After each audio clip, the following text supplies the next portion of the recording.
ദ്വീപിൽ ഒരു ചെറിയ കുടിലിൽ താമസിക്കുകയാണ് ഗംഗു. പ്രായം കാരണം അവരുടെ മുഖത്ത് ചുളിവുകൾ വന്നു. പക്ഷെ അവരുടെ കണ്ണുകളിൽ കടലിനെ പോലെ ഒരു തെളിവുണ്ടായിരുന്നു. ചെറുപ്പത്തിൽ അവർക്ക് പഠിക്കാൻ ആഗ്രഹമുണ്ടായിരുന്നു. പക്ഷെ അവരുടെ ചുറ്റുപാട് അവരെ ഒരു മീൻ കച്ചവടക്കാരിയാക്കി. അമ്മേ, മീൻ മീൻ മീന് വാങ്ങിച്ചോളൂ, ഈ മീന് പുതിയ മീനാണ്. ഗംഗു, ഇപ്പോഴൊക്കെ നീ അധിക വിലയിലാണ് മീൻ വിൽക്കുന്നത്. ഇന്നലെ പാതി വിലയിൽ തന്നതല്ലേ? എന്താ ഏട്ടാ ചെയ്യേണ്ടത്? വില കൂടിപ്പോയി. ഞാനും ജീവിച്ചു പോകണ്ടേ? എനിക്കും വായും വയറും ഇല്ലേ? നമ്മുടെ ജീവിതവും ഈ ചീഞ്ഞ മീനുകളെ പോലെയായി. ചോദിക്കാനും പറയാനും ആരുമില്ല.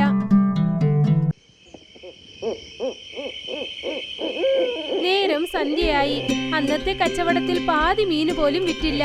ഗംഗു വളരെ തളർച്ചയോടെ തന്റെ കുടിലിലേക്ക് എത്തി.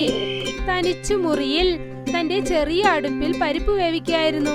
ഒറ്റപ്പെടൽ എന്നത് അവളുടെ തലയിൽ എഴുതപ്പെട്ട ജീവിതമാണ്. എത്ര വർഷങ്ങളായി അതേ കുട്ട, അതേ മീന്, അതേ ചന്ത. എത്ര ദിവസത്തേക്ക് ഇങ്ങനെ ജീവിക്കാനാണ്? എന്റെ സ്വപ്നവും വിജയിക്കണമല്ലോ. ചെറുപ്പം മുതൽ എനിക്കും ഓട്ടോ ഓടിക്കാൻ ആഗ്രഹമാണ്. തെരുവുകൾ തോറും എല്ലാ റോട്ടിലും വണ്ടി ഓടിക്കണമെന്ന്. കാശും ഉണ്ടാക്കണം, എല്ലാവർക്കും മനസ്സിലാക്കി കൊടുക്കണം എനിക്കും എത്രയൊക്കെ കഴിവുണ്ടെന്ന്. പക്ഷേ ജീവിതം അതിനുള്ളൊരു വഴി കാണിക്കുന്നില്ലല്ലോ.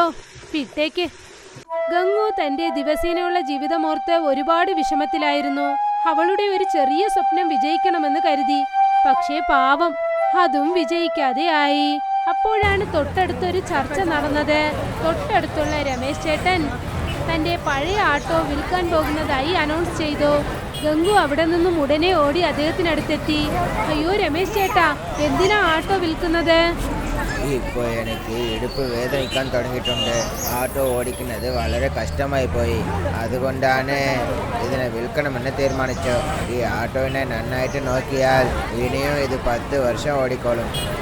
എത്രയ്ക്കാ വിൽക്കാൻ പോകുന്നേ? എന്താ ഒരു 50,000 രൂപ. ശരി ചേട്ടാ, ഈ അവസരം വീണ്ടും ഒരിക്കൽ കിട്ടില്ല. ഈ ഓട്ടോ ഞാൻ എങ്ങനെയെങ്കിലും വാങ്ങിക്കണം. അടുത്ത ദിവസം രമേശ് ചേട്ടന്റെ അടുത്ത് ഗംഗു ഓട്ടോ വാങ്ങിക്കുന്നതിനെ കുറിച്ച് സംസാരിച്ചു. പക്ഷേ കാശ് കയ്യിലില്ലാത്തത് കൊണ്ട് അവൾ അദ്ദേഹത്തോട് 4 മാസം തവണ ചോദിച്ചു. അദ്ദേഹവും ശരിയെന്ന് സമ്മതിച്ചു. ഇപ്പോൾ ഗംഗുവിന്റെ അധ്വാനം തുടങ്ങി. രാവിലെ മീൻ കച്ചവടം ചെയ്ത് കാശുണ്ടാക്കും. ഓട്ടോ വാങ്ങാനായി അത് ശേഖരിച്ചു വെക്കും. 3 മാസങ്ങൾ കടന്നുപോയി. പക്ഷെ മാസം മുഴുവൻ അധ്വാനിച്ചിട്ട് പോലും ഗംഗുവിനെ കൊണ്ട് വെറും 15,000 സമ്പാദിക്കാൻ സാധിച്ചുള്ളൂ. അയ്യോ, എന്റെ അവസ്ഥ എന്താ ഇങ്ങനെ? ഞാൻ എത്ര കഷ്ടപ്പെട്ട് അധ്വാനിക്കുന്നു. ഇത്ര കഷ്ടപ്പെട്ട് അധ്വാനിച്ചിട്ട് പോലും എന്നെ കൊണ്ട് 50,000 ഉണ്ടാക്കാൻ പറ്റിയില്ലല്ലോ. ഇപ്പോൾ ഓട്ടോ വാങ്ങണമെന്നുള്ള എന്റെ ആഗ്രഹം എങ്ങനെ വിജയിക്കും?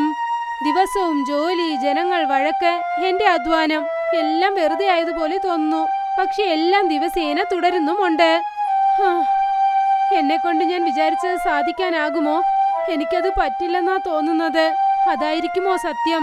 വീണ്ടും ഗംഗുവിന്റെ സ്വപ്നം സ്വപ്നമായി തന്നെ ഇരിക്കേണ്ട അവസ്ഥയായി. അപ്പോഴാണ് ഒരു ദിവസം രാവിലെ ഗംഗു മീൻ പിടിക്കാനായി ചെന്നത്.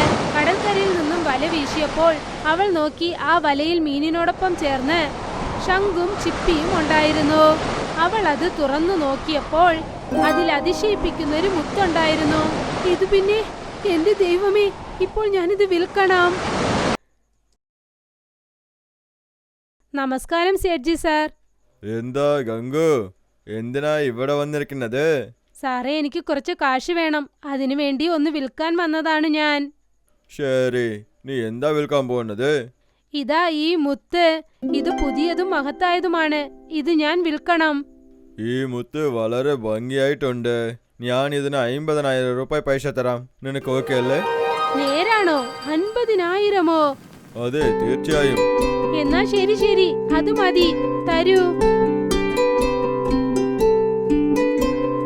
ഇതൊരു അതിശയമാണ്.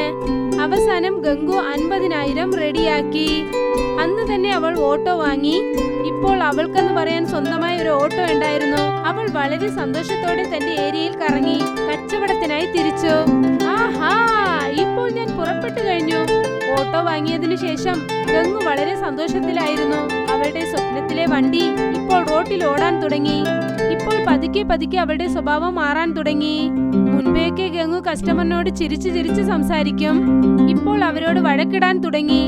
അവൾ കരുതി ഇപ്പോൾ തന്റെ കയ്യിൽ ഓട്ടോയുണ്ട്, ഇനി അവൾ ആരെയും കണ്ട് പേടിക്കണ്ട എന്ന് കരുതി.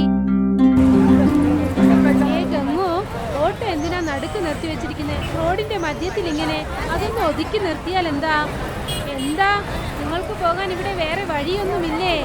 നോക്ക്, ഇത് എന്റെ ഓട്ടോയാണ്. എനിക്കിഷ്ടമുള്ള സ്ഥലത്ത് എവിടെ വേണമെങ്കിലും ഞാൻ നിർത്തും. അത് നിങ്ങൾ പറയേണ്ട ആവശ്യമില്ല, മനസ്സിലായോ?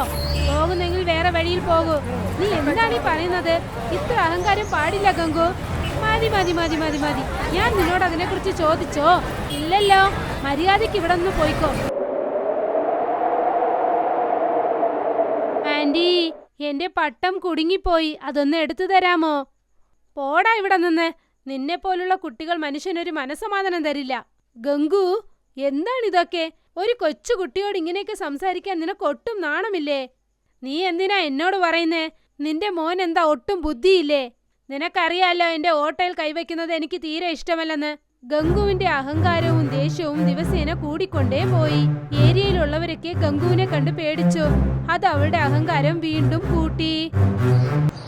ഒരു ദിവസം അവൾ ആരുടെ കൂടെ വഴക്കിട്ടുകൊണ്ട് ഗംഗു ഓട്ടോ റോട്ടിൽ വളരെ വേഗത്തിൽ ഓട്ടിച്ചുകൊണ്ടുപോയി. അവളുടെ ഓട്ടോ വേഗത്തിൽ പോയതുകൊണ്ട് അത് ആക്സിഡന്റ് ആയി. ഓട്ടോ ഒരു കുഴിയിൽ ചെന്ന് വീണു. ഗംഗുവിന് വളരെ നന്നായി പരിക്കേറ്റു. അത് കാരണം അവൾ കാൽ നടക്കാൻ പറ്റാത്ത ഒരു മൊണ്ടിയായും കണ്ണു കാണാത്ത കുരുടിയായും മാറി. ഇപ്പോൾ അവളെ കൊണ്ട് ഓട്ടോയും ഓടിക്കാൻ പറ്റില്ല, അവളെ കൊണ്ട് മീനും വിൽക്കാൻ പറ്റില്ല. അയ്യോ ദൈവമേ, ഞാൻ എത്ര വലിയ തെറ്റാണ് ചെയ്തത്! എന്റെ അഹങ്കാരം എന്നിൽ നിന്നും എല്ലാം നഷ്ടപ്പെടുത്തി. എനിക്ക് ജനങ്ങളുടെ സപ്പോർട്ടുമില്ല, എന്റെ ആരോഗ്യവും നഷ്ടപ്പെട്ടു, സ്വപ്നവും ഇല്ലാതായി. ഇനി ഞാൻ എന്ത് ചെയ്യും? ഇല്ല, ഇങ്ങനെ കരയുന്നത് കൊണ്ട് ഒന്നും മാറില്ല. നീ ജീവിക്കണം ഗംഗു, നീ ജീവിച്ചു തന്നെ ആകണം. പക്ഷെ എങ്ങനെ? എങ്ങനെയെന്നറിയാം. ഗംഗുവിന്റെ കയ്യിൽ ഇപ്പോഴും ആ 15,000 ക്യാഷ് ഉണ്ടായിരുന്നു. അത് അവൾ മുൻപേ ചേർത്ത് വെച്ചത്. അവൾ കരുതി മുഴുവനായി തോൽവി സമ്മതിക്കുന്നതിനു പകരം ഓട്ടോ എങ്ങനെയെങ്കിലും ശരിയാക്കാമെന്ന്.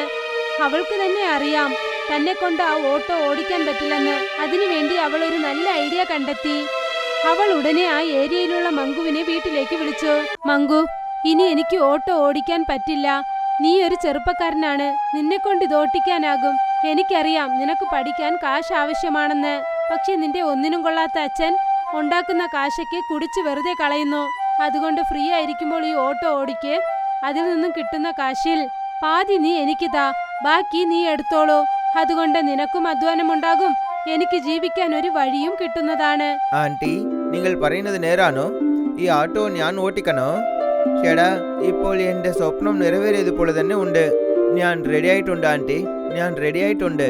അവസാനം ഗംഗു എന്ത് കരുതിയോ അതുപോലെ സംഭവിച്ചു.